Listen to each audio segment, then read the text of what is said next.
Diagnoses. So we are going to be doing something very tricky today, which is I'm going to be reading a case study and then we'll be formulating a nursing diagnosis together. However, before we go into formulating a nursing diagnosis together, you will be getting a nursing diagnosis yourself today. So let's get into the video. Are y'all ready for this?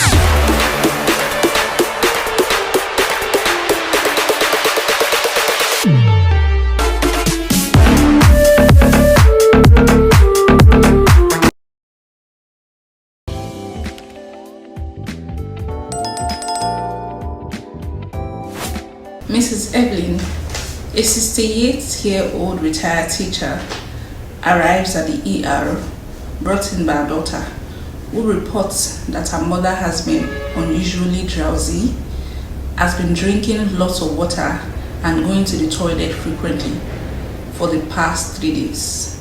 On assessment, you notice that she had a fruity breath. Her speech, she sounded confused, which is confused speech. She had dry oral mucosa, and then when you checked her vitals, the temperature was 36.6, the pulse was 110 beats, respiration was 30 cycles per minute. However, the respiration is rapid and deep, and then the blood pressure was 165 millimeter mercury. And then when you check the blood glucose, you realize the blood glucose was 456 milligram per dl. You notice the patient also had delayed capillary refill, poor skin to go. Now, before we go into putting the nursing diagnosis out and explaining them, I want you all to try to guess 3 nursing diagnoses and make sure that you do that based on priority. So let's go.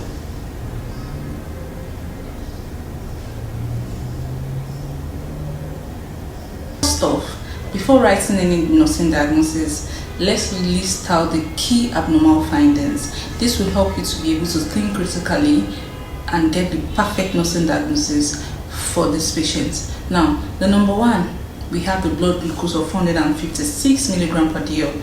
We know that is very high. So the normal one for the fasting blood sugar is between 70 to 100, and for the random blood sugar is between 100 to 130. So 456 is highly elevated. Now, the second one is the fruity breath. So the third one, we have the confused speech. One, we have the poor skin to go, delayed capillary refill. Also, we have the tachycardia, which is elevated pulse rate. We have the pulse rate of 110 beats per minute. The usual pulse is less than 100. The next thing you want to do is that after grouping your abnormal findings, you want to put them together into clusters, patterns, or group. For instance, in this case study, when we see poor skin to go, delayed capillary refill, our mind is already going to dehydration. High pulse rate, increased pulse rate is also a symptom of dehydration. So you can say dehydration as an heading and then put the symptoms that you can find in the case study under.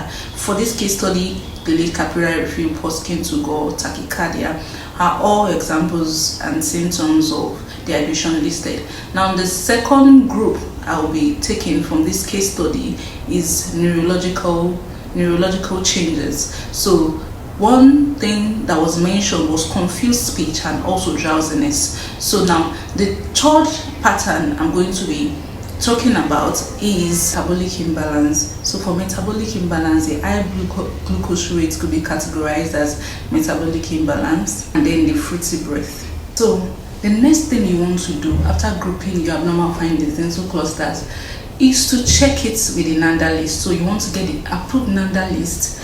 You know, we have different NANDA lists for different years. So you want to check the year you are in with the approved NANDA list and check the NANDA list that is for to these findings that you have listed out. Now, let's go. Based on this explanation, my first nursing diagnosis is deficient fluid volume. You know, after grouping dehydrations, I was able to get deficient fluid volume related to osmotic diuresis, evidenced by poor skin to go, delayed capillary refill, tachycardia. Now, so normally in osmosis, water moves from the area of low solute concentration to the area of high solute concentration to dilate it.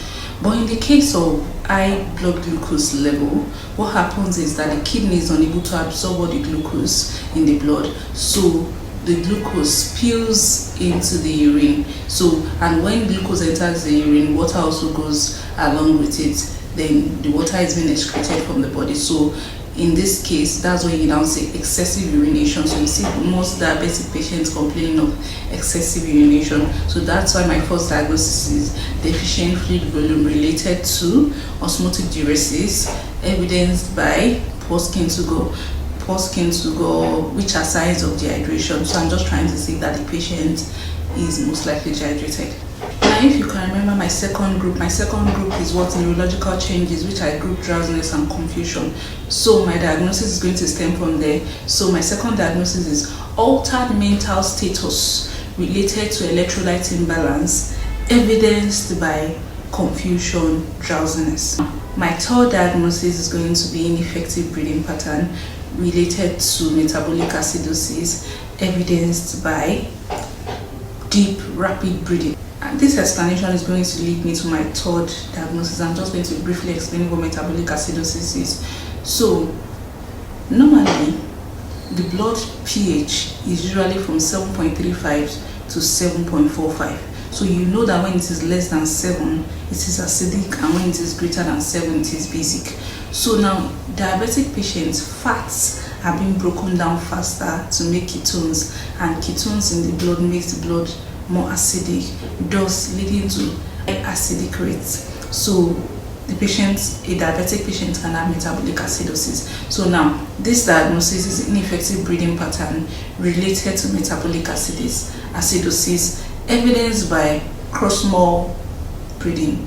I explained it that the patient had deep, rapid breathing. So if this teaching has been beneficial to you, kindly like, share and subscribe to my YouTube channel, and don't forget to comment. Share me what you learned from this lesson. Share me the diagnosis you came up with. See you in my next video where we'll be talking more about nursing diagnosis. Catch ya.